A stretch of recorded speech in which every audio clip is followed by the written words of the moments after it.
আমাদেরকে ভগবানের চরণ থেকে দূরে সরিয়ে নিয়ে যাবে। এই জন্য যতটুকু সময় আপনারা বসবেন ততটুকু সময় শান্তিপূর্ণ ভাবে ভগবানের কথা শুনবেন। যে কথা শ্রবণের ফলটা তখন আর এই জগতের প্রতি অ্যাট্রাকশন থাকবে না। এই জগৎ থেকে আকর্ষণটা সম্পূর্ণ বিকর্ষিত হয়ে এই ভগবত কথাই আপনাকে গুরু গোবিন্দের পাদ পদ্ম গোলক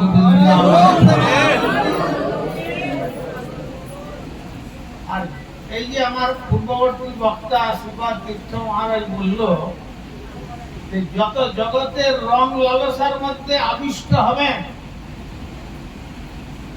তখন ততই ওই জগতের লালসা কামনা বাসনা উত্তরোত্তর বর্ধিত হবে। ফলে কি হবে? তুলসীদাস বলেছেন যাহা কাম তাহা নাহি রাম और जहाँ राम तहाँ नहीं काम, जैसा रवि रजनी दोनों ना मिले इकट्ठा। এখানে কামনার দুর্দমনীয় প্রবৃত্তি আমাকে পাগল করে দিচ্ছে, সেখানে বিশুদ্ধ নির্মল ভগবত ভক্তি বা পঞ্চম পুরুষার্থ কৃষ্ণ প্রেম সে রাজ্যের অস্তিত্বই সেখানে খুঁজে পাওয়া যাবে না। এই জন্য বলেছেন কাম অন্ধতম, প্রেম নির্মল ভাস্কর। অতএব কাম প্রেম বহুত অন্তর। জগতের মানুষ কামটাকেই প্রেম বলে মনে করে। এই যে আমাদের দ্বিতীয় মহারাজ বলল এখনই, এইটাকে মানুষ অন্যভাবে নেয়। বিশেষ করে কর্মজড় স্মার্ত দুনিয়া,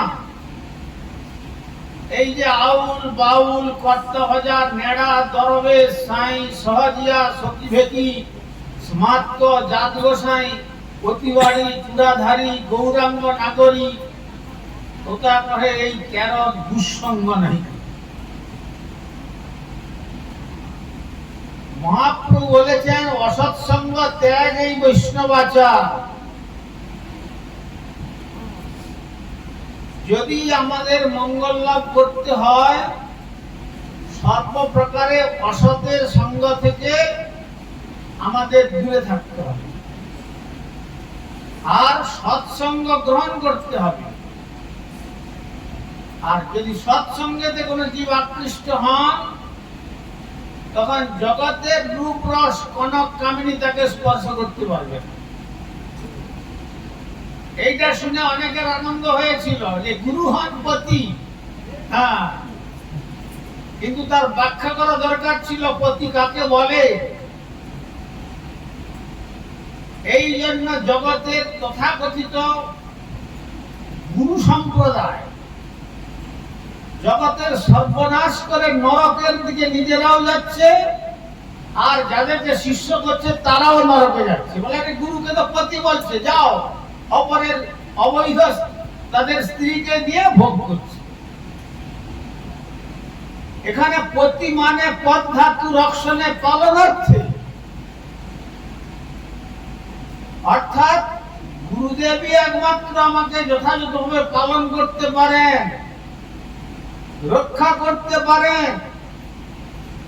জগতের মানুষ যতই আদর করুক, শ্রী গুরুপাদ পদ্ম বলতেন যে একটা ছোট্ট বাচ্চাটাকে সকলে আদর করছে, একবারে একের পর আরেকজন নিচ্ছে মুখচুম্বন করছে, কত আদর করছে। আর যেই বাচ্চাটা মলত্যাগ করে দিয়েছে বাস অমনি সঙ্গে সঙ্গে কোল থেকে নামিয়ে দিয়ে বলছে আর তো আদর করছে। এখন বলছে ওই মাকে ডাকো, ওর মাকে ডাকো, এখন আর আদর নেই। কেন? মা ছাড়া যেমন সন্তানকে কেউ যত্ন করে পরিষ্কার করে সুন্দর করে রাখতে পারে না জগতের কাছে, তেমনি আমরা সমস্ত জগতের জীবগুলো আবর্জনা তুল্য, অত্যন্ত মলিন বস্তুর প্রতি আকৃষ্ট। তাই এই মলিন বস্তুকে যেমন মা যেমন সন্তানকে পরিষ্কার করে সুন্দর করে সাজিয়ে দিলে সকলে বলে না, তেমনি আমাদের এই মলিনতা থেকে সম্পূর্ণ মুক্ত করে সাজিয়ে দিয়ে শ্রী গৌর গোবিন্দের পাদ পদ্মে উপহার প্রদান করতে পারেন, তিনি হচ্ছেন শ্রী গুরুপাদ। জগতের মানুষ কোলে নিতে জানে, ময়লা পরিষ্কার করতে জানে না। তাই আমাদের যে 84 লক্ষ জীবনের ময়লা, কনক, কামিনী, প্রতিষ্ঠা, কাম, ক্রোধ, লোভ, মদ, মোহ, মাৎসর্য, এসব কে পরিষ্কার করবেন? এইসব পরিষ্কার করবেন একমাত্র শ্রী গুরুপাদ পদ্ম। পরিষ্কার করে আমাকে সংরক্ষণ করবেন। এই বিষয়রূপী নর্দমা থেকে তুলে পরিষ্কার করবার মতো জগতে কেউ নাই। তাই শ্রী ভগবান কৃপা করে তারই নিজের মূর্ত বিগ্রহ, করুণার মূর্তি, মার্সিফুল ফর্ম,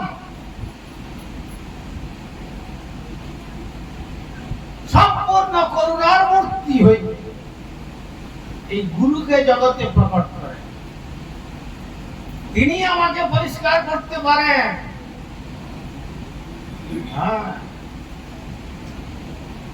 আমাদের গুরু মহারাজের বক্তৃতা যখন হতো, তখন যদি কেউ কথা বলতেন, সঙ্গে সঙ্গে তাকে ওখান থেকে তুলে বের করতেন, যাও তুমি কথা বলবে। আমি কি এখানে তোমাদের এখানে ব্যবসা করতে এসেছি নাকি যে যাত্রা নাটক করে চলে যাব আর তুমি আজে বাজে কথা বলবে এখানে? আর তার ফলে ভগবানের কথা শ্রবণ করতে এসে তুমি নিজে বাধা সৃষ্টি করছো অপরের, আর তোমারও বাধাপ্রাপ্ত হচ্ছ। ফলে ওই নর্দমার শুকর হয়ে পরে জন্মগ্রহণ করবার ভূমিকাটা কি অংশ আমি নেব? অতএব তুমি এখান থেকে চলে যাও, তাকে বের করে তবে তারপরে হয়ে যাবো। সেই জন্য বলছি, এই কলিকে যখন সঙ্গে এনেছেন, একে খুব সন্তর্পণে ব্যবহার করবে। বড় খারাপ জিনিস, জগতের সব সর্বনাশ করে দিচ্ছে। সুতরাং আজকে সেই শ্রী ভগবানকে জানাবার জন্য ভগবান নিজে কুরুক্ষেত্রে জানাবার চেষ্টা করেছিলেন। বলেননি অর্জুন, মনমনা ভগবত ভক্ত মজ্জাজি মাং নমস্কুরু। আরে দেখো, আমাকে মনটা দাও না, আমাকে একটু ভক্তি করো। মজ্জাজি, আমাকে একটু পুজো করো। এত করবো কোথায়? মন তো অন্যদিকে টেনে নিচ্ছে। ভগবান বলেন, কিছু যদি করতে না পারো, অন্তত আমার উদ্দেশ্যে একটু নম্রতার সঙ্গে একটু প্রণাম করো। এই প্রণামের সঙ্গে আমি তোমাকে আকর্ষণ করে আমার চরণে তুলে নেব। তবে মুখে বললাম প্রণাম করছি, দণ্ডবত প্রণাম, আর অহংকারের উচ্চ শিখরে হিমালয়ের মাথার উপরে এভারেস্টে বসে আছি। এর দ্বারা আমাদের মঙ্গল কখনো হবে না। নমস্কার শব্দের অর্থ নম, মানে সম্পূর্ণ রূপে নমন, প্রণত। প্রণত হয়ে জগতের কাব্য, ব্যাকরণ, সাংখ্য, ষড়দর্শন, তীর্থ, এমএ, পিআরএস, পিএইচডি, ডিপিল, ডিলিট, যত রকম ডিগ্রি, ডিপ্লোমা রূপী আবর্জনাগুলো আছে, ওই আবর্জনাগুলোকে ডাস্টবিনে ফেলে দিয়ে স্বর্ণাপন্ন হও। সেই চিত্তের মধ্যে ভগবানের করুণার শক্তি প্রবাহিত হবে, আর সেই নির্মল অন্তঃকরণে অতি সুকুমার ভগবত ভক্তি উদ্গম হবে, অতি কোমল। সুতরাং সেই জন্য ভগবান নিজেকে জানাবার চেষ্টা করেছিলেন, মত্ত পরতরং নান্য কিঞ্চিৎ অস্তি ধনঞ্জয়, আমার অপেক্ষা আর পরতত্ত্ব কিছু নাই। অর্জুন এটা জেনে রেখো, অহং বিজপদ পিতা, আমি হচ্ছি জগতের পিতা, অতএব তোমরা সব অমৃতস্য পুত্র, আমারই পুত্র, অতএব একটু পিতা মাতার সেবা করো। শেষ কথা বলতে গিয়ে বলছেন সর্বধর্মান পরিত্যজ্য মাম একং শরণং ব্রজ, ওই জগতের ওই আবর্জনা রূপী ধর্মগুলোকে পরিত্যাগ করে একটু আমার তো শরণাপন্ন হও। কিন্তু কেড়েছিলেন, এত নিজের মুখ থেকে এত উক্তি করেছেন গোটা ভগবত গীতাতে। শিশুপাল দন্তবক্রকে বুঝাতে পেরেছিলেন, কংসকে বোঝাতে পেরেছিলেন, বানাসুর আদিকে বোঝাতে পেরেছিলেন। এইভাবে রাম অবতারের রাবণের সঙ্গে সম্মুখ সমরে সংগ্রাম হচ্ছে, কিন্তু যদি রামচরণটাকে দর্শন করে বিভীষণের কথা শুনে একটু তার চরণে পৌঁছে যেতেন, তাহলে কি তার 1 লক্ষ পুত্র আর 100 লক্ষ নাতি সবগুলো বিনষ্ট হতো? বরং যখন পিতা বিভীষণ যখন বললেন যে দাদা, সীতা দেবী হচ্ছেন বৈকুণ্ঠেশ্বরী, লক্ষ্মী স্বরূপিণী, জগৎ জননী, তো তুমি বরং প্রভুর চরণে তাকে ফিরিয়ে দাও, তোমার তাতে মঙ্গল হবে। তোরা নাহি শুনে কবু ধর্মের কাহিনী, ও তো রামচরণে প্রীতি না, মারলেন এবার তার মস্তকে লাঠি মেরে বললেন যে আমার লঙ্কা থেকে দূর হয়ে যা। তো রামচরণে প্রীতি আছে, যা রামচরণ চলে যা, থাকতে হবে না আমার এখানে। ভালো কথা শুনতে ভালো লাগে না, কি তো লাগে। তখন তিনি কি করলেন, তিনি দূর থেকে শ্রদ্ধা নিবেদন করে বললেন, যাক আমাকে এই দুর্বৃত্ত অনাচারী লম্পট রাক্ষসের আনুগত্যে থাকতে হতো, আজ নিজেই আদেশ করলো পদাঘাত করে যে রামচরণে চলে যা। যাক, যেন একবার নয় অসংখ্য বার যেন এইভাবে আমাকে পদাঘাত করে রামচরণে যদি কেউ পাঠাতে পারেন, তাহলে আমার জীবনটা ধন্য হয়ে যাবে। আর রামচরণে যাওয়ার পরে কি হলো, সুগ্রীবাদী এরা সন্দেহ করছে, ভগবান তো অন্তর্যামী, দেখুন ওই রাবণের চর আসছে, কিন্তু আমাদের গুপ্ত সংবাদ সব জেনে নেবে। আচ্ছা ঠিক আছে, আসতে দাও না, কি বলছে শোনা যাক। তখন উপদেশ দিলেন, তার কথা শুনলেন, সব শুনে বললেন যে ঠিক আছে, তুমি আমার চরণেতে আশ্রয় গ্রহণ করো।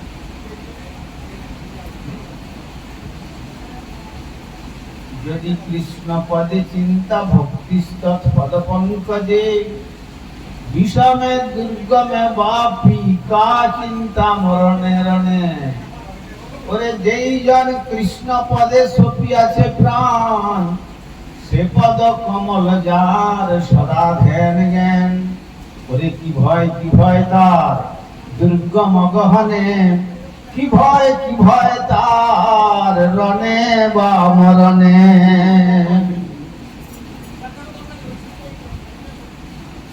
যার জন্য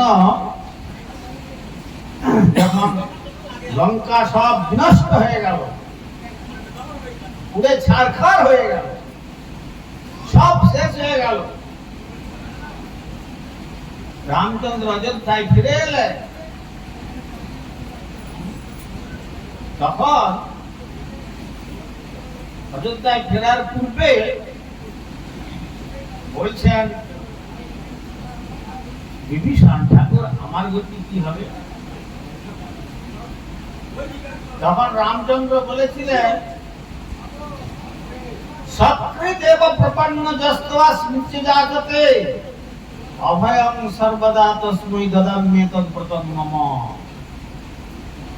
ভগবান ব্রত করেন। আপনারা যেমন আজ গুরু পূর্ণিমার উপবাস করেছেন কিছুটা সময় মধ্যাহ্নকাল পর্যন্ত, তো সেখানে ভগবানও ব্রত করেন। বললে এটা কেমন উল্টো কথা মনে হচ্ছে। ভক্ত ব্রত করবেন ভগবানকে লাভ করার জন্য, ভগবান আবার ব্রত করেন? হ্যাঁ,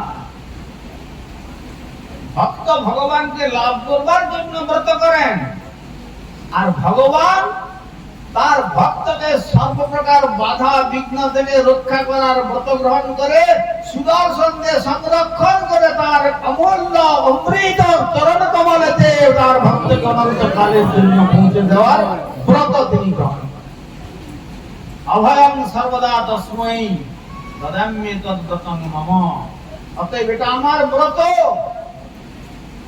অতএব আজকের দিনটি তাই ভগবান শাস্ত্ররূপে জানাতে পারলেন না, এই নিজের মুখের উক্তিতেও হলো না, যখন সাধারণ ভক্তের কাছ থেকে হলো না, তখন ভগবান ব্যাস নারায়ণ স্বয়ং স্বয়ং ব্যাসদেব রূপে ভগবানের সত্যাবেশ অবতার হয়ে আজকের দিনটিতে আবির্ভূত হয়েছিলেন বলে আদি গুরু এই পূর্ণিমা তিথিকে, আষাঢ়ী পূর্ণিমাকে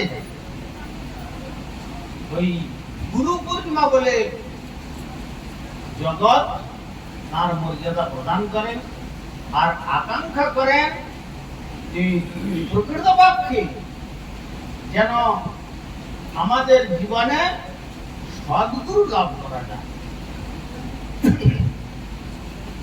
দেবী শঙ্করী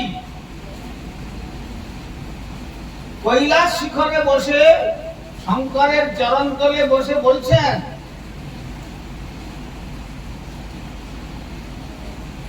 যে যদি একটু গুরু তত্ত্ব সম্বন্ধে আমার নিকট একটু কীর্তন করেন তাহলে একটু আনন্দ লাভ করি। তখন শঙ্করীকে তিনি সতর্ক করে বলছেন, দেখো গুরব বহবঃসন্তি শিষ্য বিদ্যাপহারকা দুর্লভং সদ্গুরুং দেবী শিষ্য সন্তাপহারকা। জগতে বহু গুরু পাওয়া যায়, কেবলমাত্র বার্ষিকীটা নিলেই কাজ হয়ে গেল বাস।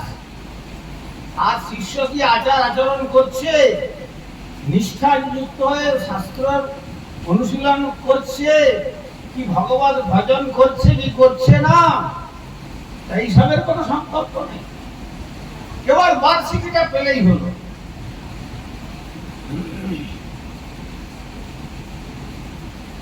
সেই জন্য গোস্বামী তুলসীদাস বললেন সদ্গুরু পাওয়ে वेद बताओगे जब ज्ञान करे उपदेश, कैला को मैला छोड़े जब आग करे प्रवेश। यदि मंगल लाभ करते चाओ सद्गुरुर चरण आश्रय करो। তার মানে কি? এখানে তার মানে তুলসীদাস বলতে যাচ্ছেন সদ্গুরু মানে এখানে অসদ্গুরু আছে। অসদ্গুরু মানে যারা কনক কামিনী প্রতিষ্ঠার দাস, কাম ক্রোধের দাস হইয়া মায়ার লাথি খায়, ভজিলে তারা কবু কৃষ্ণ নাহি পায়, যাদের চিত্তের মধ্যে কামনার অনল দাউ দাউ করে দাবানলের মতো জ্বলছে, আর শিষ্যকে দর্শন করলেই তাদের চিত্তের ভোগ প্রবৃত্তি যাচ্ছে, তারাই বলতে চায় বেশি করে গুরু হয় পতি। এই তো বলেছে শাস্ত্রে গুরুকে পতি এনে সেবা করবে, সর্বনাশ হয়ে যাবে। এই সমস্ত গুরু এবং শিষ্য দুটোই নরকের অতল তলে তলিয়ে যায়। এই জন্য শ্রী রামলীলাতে পুরাণান্তরে বর্ণিত হয়েছে একটা ঘটনা, আপনারা মনোযোগ সহকারে শুনবেন। রামচন্দ্র অযোধ্যায় ফিরে এসছেন। ये राम दरबारे बजरंग के घोषणा करे दिलेन যে বজরং দেখো আমার এই রাজত্বকালে যেন কারো কোনো দুঃখ কষ্ট না হয়, আর যদি কারো কোনো দুঃখ কষ্ট হয় একটা ঘন্টা আমি বেঁধে দিলাম, এই ঘন্টাটা সে বাজিয়ে আমার এখানে আসবে, তার দুঃখের আমি সমাধান করব। বেশ, তো ঘন্টা বেঁধে দিয়েছেন বজরংজি। তোকে বলে না এখনো শোনা যাচ্ছে যে রাম রাজত্ব করব। রাম রাজত্বতে কি ছিল? কোনো অভাব ছিল না, কোনো দুঃখ ছিল না, কোনো অশান্তি ছিল না, কোনো বিবাদ ছিল না। সকলে পরমানন্দে করে বাহু তুলে নিতাই গৌর সুন্দরের কীর্তন করত। এইটাই তাদের জীবনের উদ্দেশ্য ছিল। তো শ্রী রামচন্দ্র বললেন দেখো কারো যেন কোনো অসুবিধা না হয়, আমি রাজা হয়ে যদি প্রজাদের অসুবিধা হয় তাহলে তো এটা রাজা হওয়া, বেঁচে থাকা এবং মৃত্যু বরণ করা দুটোই এক। বেশ, ঘন্টা বেঁধে দিলেন।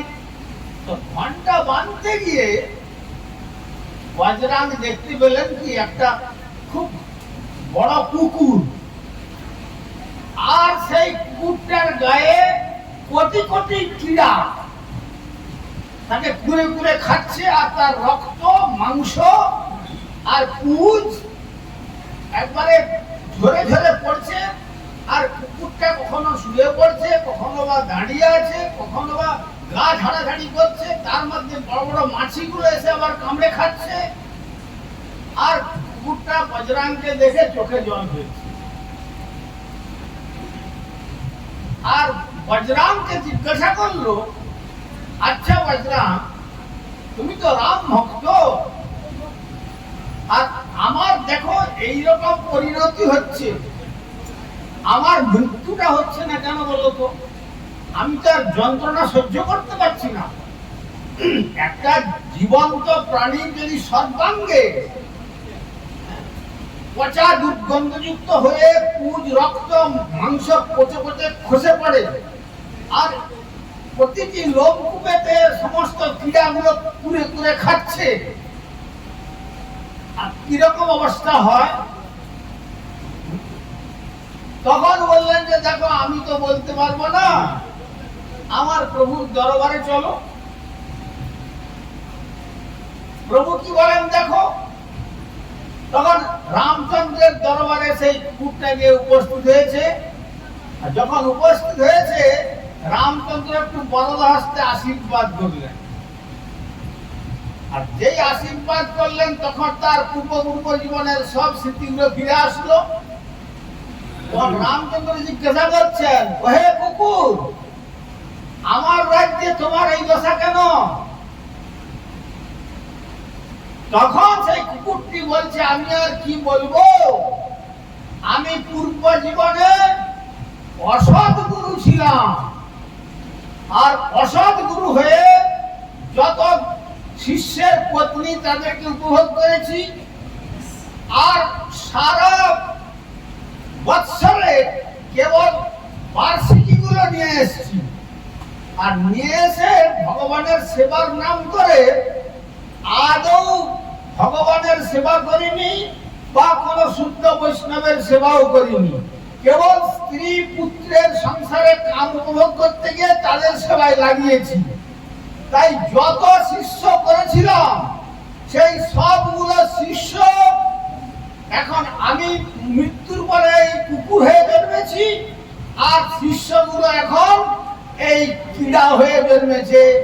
আমি সেই সময়তে শিষ্যদেরকে শোষণ করেছিলাম, আর এখন শিষ্যগুলো আমাকে এই জীবন্ত অবস্থায় শোষণ করে করে খাচ্ছে। এই হচ্ছে পরিণাম। এই জন্য সাধু সাবধান, ফের করি করা অবধান। খুব সতর্কতার সঙ্গে বলেছেন। এই জন্য যারা কপট গুরু হয়ে কেবল শিষ্যকে শোষণ করবে, মৃত্যুর পরে ওই রকম একটা বৃহৎ আকারের কুত্তা হয়ে জন্মাবে, আর সেই শিষ্যগুলো তখন ওই পীড়া হয়ে ওই গুরুর অঙ্গে পচা দুর্গন্ধযুক্ত মাংস, পুজ, রক্ত এইভাবে সমস্ত কুরে কুরে খাবে। এই হচ্ছে গুরু শিষ্যের পরিণাম। সেই জন্য তুলসীদাস বললেন সদ্গুরু পাওয়ে বেদ बताओ, जब ज्ञान करे उपदेश कायला को मायला छोड़े तो आग करे परवेश। आजकल বেশিরভাগ দেখা যায় গুরু চলছে, আবার গোসাই তার সঙ্গে গোস্বামীকেও সঙ্গে রেখে দু তিনটা অবৈধ নারী। এগুলো ধিক্কার, এগুলো জগতের কলঙ্ক। না নিজেরা হরিভজন করে আর অপরকে ভজনের পথ থেকে তারা সর্বনাশের পথে নিয়ে যায়। পরবর্তী জীবনে রামচন্দ্র বললেন দেখো সাবধান, এইরকম কার্য আর করো না। তুমি আজ যখন আমার দরবারে এসেছো, শুধু এই জীবনে তোমার মুক্তি হবে না, যতগুলো শিষ্য তোমার গায়ে এখন পীড়া হয়ে খাচ্ছে, এইরকম ততগুলো কুত্তা জন্ম হবে, সেইভাবে পীড়া হয়ে সব খাবে। তারপরে এই যন্ত্রণা ভোগ করে শেষে তখন যেহেতু এসে গেছো আমার দরজাতে, তারপরে পৌঁছবে। অতএব শিষ্যকেও সাবধান হতে হবে, গুরুকে যেমন সাবধান হতে হবে। কথায় বলে না, জল পিও ছানকে আর গুরু করো জানকে। ভালো করে জেনে নিন। অনেকে বলবেন কি করি বলুন দেখি, এখন তো করে ফেলেছি, উপায় তো কিছু নাই। শাস্ত্র বলছেন হ্যাঁ উপায় আছে। কি উপায় আছে? এইরকম অসৎ গুরুকে যারা গ্রহণ করেছে তাদেরকে বলেছেন শাস্ত্র পুনশ্চ বিধিনা সম্যক গ্রহয়েদ বৈষ্ণবাদ গুরু। তাদেরকে পরিত্যাগ করতে হবে এবং এমন তাদের ব্রেন গুলোকে ওয়াশ করে দেয়। আহা গুরু করন্ত করে ফেলেছি কি করে? আরে ওখানে গুরুর গুরুত্ব তো নেই, সুতরাং গুরু করণটাই বা কি করে হলো? সে তো নিজের লঘু। তোমার শরীর দেখে তার লোভ হচ্ছে, তোমার রূপ দেখে তার লোভ হচ্ছে ভোগ করা, তোমার রসেতে সে আকৃষ্ট হচ্ছে, তোমার শব্দেতে সে এখন মোহগ্রস্ত হচ্ছে, গন্ধেতে স্পর্শ সুখের আকাঙ্ক্ষা করছে। সেখানে কি গুরুর গুরুত্ব আছে? গুরু বস্তু ভারী বস্তু, এই লঘু বস্তুর প্রতি আকৃষ্ট হবে না। এই জন্য এই সংসার সমুদ্র উত্তীর্ণ হওয়ার একমাত্র উপায়, যারা হরিদ্বারে গেছে দেখবেন, হরিদ্বারে ইউপি গভর্নমেন্ট দেখবেন কিরকম সব বড় বড় শিকল গুলোকে কংক্রিটের ঢালাই দিয়ে বেঁধে দিয়েছে। আর ওই শিকল ধরে যদি আপনি গঙ্গায় স্নান করেন হরিদ্বারে, গঙ্গার ক্ষমতা নাই যে আপনাকে ভাসিয়ে নিয়ে চলে যাবে, পারবে? কেন? আপনার থেকে আরো ভারী বস্তু আপনি ধরেছেন। সেই জন্য আপনি 1000 বার ডুব দেন, ভাসিয়ে নিয়ে যেতে পারবে না। আর যদি হালকা বস্তু হতো, কি হতো? হালকা বস্তু হলে ওই হালকা বস্তু শুদ্ধ আপনাকে ভাসিয়ে ওই গঙ্গার তরঙ্গের আঘাত খেতে খেতে খেতে খেতে ওই যাকে ধরছেন সেটাও হারিয়ে যেত, আর নিজেরও অস্তিত্ব শেষ হয়ে যেত। তেমনি গোস্বামী তুলসীদাস বলেন বিরাট পাহাড়ের থেকে হাতি বেরিয়ে আসছে। হাতি বেরিয়েতে মনে করুন গঙ্গোত্রীতে পড়ে গেল শ্রুতি, বিরাট জন্তু কিন্তু ভগবানের সৃষ্টির মধ্যে পড়ে গেল, কিন্তু ও পড়ে গিয়ে গঙ্গার স্রোতে হাবুডুবু খেতে খেতে মরে গেল। কিন্তু এই গঙ্গা সাগর সঙ্গম যে কোথায়, কাকদ্বীপে, এটা আমাদের কাকদ্বীপের ভক্তরা এসছে কিছু, ওখানে দেখবেন সমুদ্রের থেকে ছোট্ট একটা সফরি মাছ, মানে পুঁটি মাছ, ওইখান থেকে দেখুন উজান স্রোতে নাচতে নাচতে নাচতে নাচতে কাকদ্বীপ অতিক্রম করে, পশ্চিমবঙ্গ অতিক্রম করে, মধ্যপ্রদেশ অতিক্রম করে, উত্তরপ্রদেশ অতিক্রম করে একবারে হরিদ্বার পর্যন্ত গিয়ে হিমাচল নাচতে নাচতে সেই উত্তর কাশীদানি সমস্ত অতিক্রম করে গোমুখ পর্যন্ত পৌঁছে গেল। নাচছে নাচছে, আনন্দে নাচছে। ছোট্ট পুঁটি মাছটা, কেন? ওকে তো স্রোত মারতে পারলো না, কিন্তু হাতিটা এত বড় জন্তু মেরে ফেললো কেন? হাতি ওই জলের আশ্রয় গ্রহণ করে নাই, যার জন্য ও নিজের এত বড় শক্তি থাকা সত্ত্বেও মৃত্যুবরণ করলো। আর ওই ছোট্ট সফারি মাছটা জলকে আশ্রয় গ্রহণ করেছিল। जो जाके शरण लिए उसकी ताके राखे लाज, उलट चले मझली चले और बही जाए गजराज। तुलसीदास উল্টো স্রোতে আশ্রয় নিয়েছিল বলে হাসতে হাসতে জগতের সংসারের যত বাধা বিপত্তি হোক না কেন, হাসতে হাসতে সে অনায়াসে গৌর গোবিন্দের পাদ পৌঁছে যাবে। হরিবস্তু স্বরূপ ওই শক্ত করে যদি তাকে ধরতে পারেন, আর যদি হালকা বস্তুকে ধরেন, ও হালকা বস্তুর প্রতি যাদের অনুরাগ, সেখানে ভাগবত বলছেন তন মাংস রুধির স্নায়ু মেদ মজ্জাস্তি সংস্থিত বীরমূত্র প্রিয়র মতাং কৃমিণাং যদন্তরম। যে চামড়ার রূপ দেখে মানুষ আকৃষ্ট হয়ে যাচ্ছে, তুমি গুরু হয়ে যদি ওই চামড়ার রূপে আকৃষ্ট হও, যাকে কাটলে মাংস পাওয়া যাচ্ছে, মাংস কত সুন্দর জিনিস, যেখানে কাটে যেতে পারবেন সেখানে এত দুর্গন্ধ, তারপরে রুধির রক্তে পূর্ণ, স্নায়ু জাল, তারপরে অস্থি, তার ভিতরে মজ্জা, তারপরে এই যে একটা বড় একটা ডাস্টবিন তৈরি হয়ে আছে, এর মধ্যে এক পাশে মলের ভান্ডার, এক পাশে মূত্রের ভান্ডার, এক পাশে কৃমিকীটের ভান্ডার, আর এক পাশে পচা রক্ত, ক্লেদ পুজ রক্তের ভান্ডার। প্রত্যেকটার শরীরে, কি নারী কি পুরুষ, এই ভান্ডারে কি আছে, বাথরুম করে জল ব্যবহার না করলে আধ ঘন্টা পরে আমরা বুঝতে পারি যে এই কিরকম নর্দমা একটা। পাশ্চাত্য বলছে human body is the top most dustbin of the world, সব থেকে শ্রেষ্ঠ আবর্জনা পাত্র এই জিনিস। আর এই জিনিসের প্রতি যারা আকৃষ্ট হলো, তারা সব লঘু বস্তু, সে পুরুষ হোক আর নারী হোক, এই লঘু নোংরা বস্তুর প্রতি যাদের আকর্ষণ থাকলো, তাদের সর্বনাশ হয়ে যাবে। তারা ওই সংসার সমুদ্রে হাবুডুবু খাবে, মৃত্যুর পরে ওই কুকুর আর কীড়া হয়ে গুরু শিষ্য এইরকম পচা দুর্গন্ধযুক্ত জীবন ভোগ করতে হবে।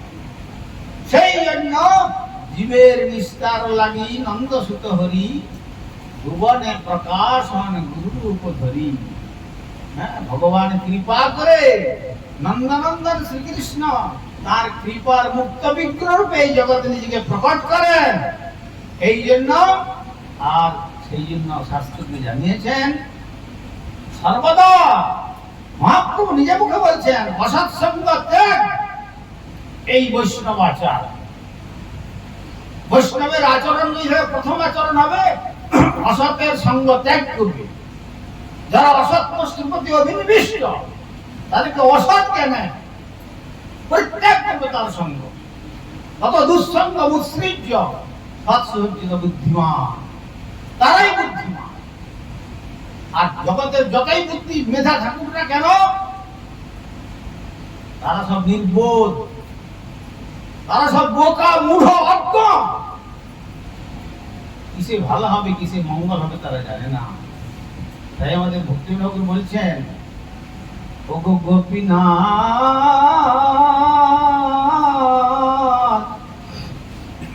আমি তো মূঢ়য়তি, আমার কিসে ভালো হয়, কবু না চিন্তিন তাই হেন মম গতি। আমি হয় অজ্ঞ, তুমি তো পণ্ডিত বর, আমার হেন মুঢের মঙ্গল, তুমি অন্যে শিবে হিরাসে না ভাব। আমি তো মূঢ়, আমি অজ্ঞ, আমি আমার ভালো মন্দ জানি না, তুমি আমাকে সেইভাবে তৈরি করে একটু তোমার চরণের সেবায় আমাকে নিয়োজিত করো।